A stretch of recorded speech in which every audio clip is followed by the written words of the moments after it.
분명 그녀는 아름답습니다. 도자기처럼 매끈하고 흰 피부, 고상하게 내리뜬 두 눈 사이로 날카롭게 떨어지는 오똑한 코, 작지만 야무진 입술까지. 물냉의 성모자라는 작품 제목으로 보아 이 여인은 예수의 어머니인 마리아인데요. 분명 성모 마리아의 고운 얼굴을 하고 있지만 어딘가 야릇함이 느껴집니다. 그 주범은 왼쪽 가슴. 봉긋한 젖가슴을 대담하게 드러낸 자태가 성스러움보단 요부의 외설스러움을 풍기기 때문이죠. 사실 더 기묘한 건 오른쪽 가슴입니다. 겨드랑이 쪽에 바짝 붙어있기 때문이죠. 화가의 부족한 그림 솜씨 때문일까요?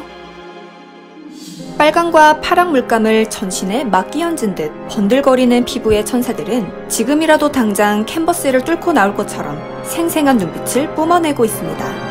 어딘지 불경스럽고 위화감이 드는 이 성모자상의 모델은 15세기 프랑스 왕실의 실존 인물 아니스 소렐입니다.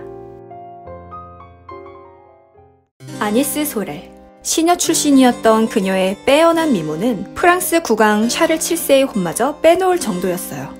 단숨에 그녀는 왕의 애첩이 되었죠.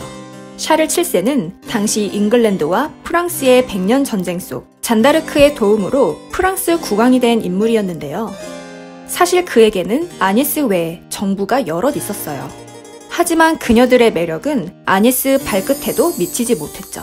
아니스가 얼만큼 사랑을 받았냐 하면 오직 국왕만이 사용할 수 있는 희귀한 다이아몬드로 치장하고 왕이 아꼈던 로슈석을 하사받기에 이르렀죠. 당시 교황의 말에 따르면 식탁에 서고 침대에 서고 회의실에 서고 그녀가 왕의 곁에 없었던 적이 없다고 합니다. 왕의 총애를 받았던 아니스는 온갖 사치를 부렸습니다. 그녀의 지출을 모두 국고에서 부담하도록 왕이 허락했기 때문이었죠. 이 그림에도 아니스의 사치스러운 취향이 잘 드러나 있는데요. 진주를 가득 박은 왕관과 밍크로 만든 값비싼 망토, 화려한 술이 달린 의자를 보면 알 수 있죠. 그녀에게서 성모 마리아의 자애로움보단 세속적인 향기가 진동합니다. 가만 보면 투명한 베일을 쓴 머리엔 이상하리만치 머리카락 한 올 보이지 않는데 이처럼 머리를 깔끔하게 밀어 볼록한 이마를 뽐내는 게 당시 유행이었다고 합니다. 그녀는 왕궁의 패션을 주도했는데 가슴 한쪽을 당당히 노출하며 몸매를 뽐낸 것도 초상화를 위한 포즈가 아니라 실제로 그러고 다녔던 겁니다. 궁중의 여인들도 아니스의 질세라 가슴을 내놓고 다녔다고 하죠. 뛰어난 미모뿐 아니라 총명한 두뇌를 가진 아니스는 정치적 영향력도 상당했습니다. 그녀의 의견을 따랐던 샤를 7세는 잉글랜드가 차지하고 있던 영토 탈환에 성공하며 승리왕이라 칭송받기도 했죠. 이렇게 왕의 신임을 얻은 그녀는 전투 지역의 왕과 동행하기도 했습니다. 그러나 빛이 있으면 어두움도 있는 법, 아니스가 권력을 가질수록 반아니스파도 늘어났어요. 특히 샤를 7세의 아들이었던 루이 11세는 아니스를 무척이나 증오했는데 자신의 어머니이자 왕비였던 마리 당주로부터 남편의 애정을 뺏기도 했거니와 정치적으로도 자신과 반대 입장이었던 그녀의 존재를 참을 수 없었던 거죠. 증오가 머리 끝까지 올랐던 그는 결국 칼을 빼들고 아니스를 쫓아갑니다. 이에 겁을 먹은 아니스는 왕의 침실로 대피하며 간신히 목숨을 지켜낼 수 있었죠. 이에 분노한 왕은 아들 루이 11세를 도핀의 지방으로 보내버립니다. 그러나 아니스는 원래 죽을 운명이었던 걸까요? 그녀는 28살 때 급사합니다. 막내딸을 조산한 뒤 갑자기 사망해버렸죠. 아니스를 끔찍이도 사랑했던 샤를 7세는 슬픔을 이길 수 없어 그녀의 시신을 방부 처리해 로슈성의 생우르스 예배당에 매장했습니다.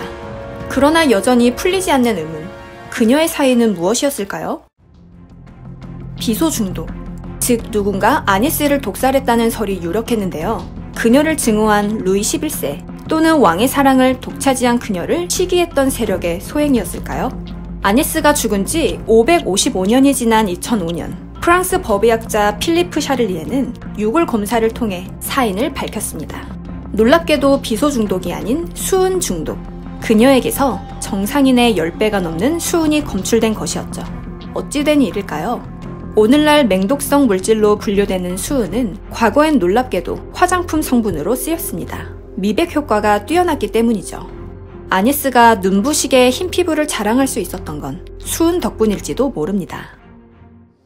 샤를 7세로부터 왕국에서 가장 아름다운 여인이라는 찬사를 받았던 그녀는 최고의 미녀 타이틀을 놓치지 않기 위해 수은이 함유된 화장품을 온몸에 바르고 또 발랐겠죠. 운명의 장난처럼 아니스는 미모 덕분에 왕의 선택을 받고 미모를 향한 욕심 때문에 최후를 맞이하게 된 겁니다. 이 성모자사는 아니스가 죽은 지 얼마 지나지 않아 그려졌는데 아마도 화가 장투케는 아니스의 천상의 아름다움은 물론 그녀의 사치스러움과 풍기문란한 패션 그리고 비뚤어진 가슴으로부터 왜곡된 욕망을 보여주고자 했던 게 아닐까 싶습니다.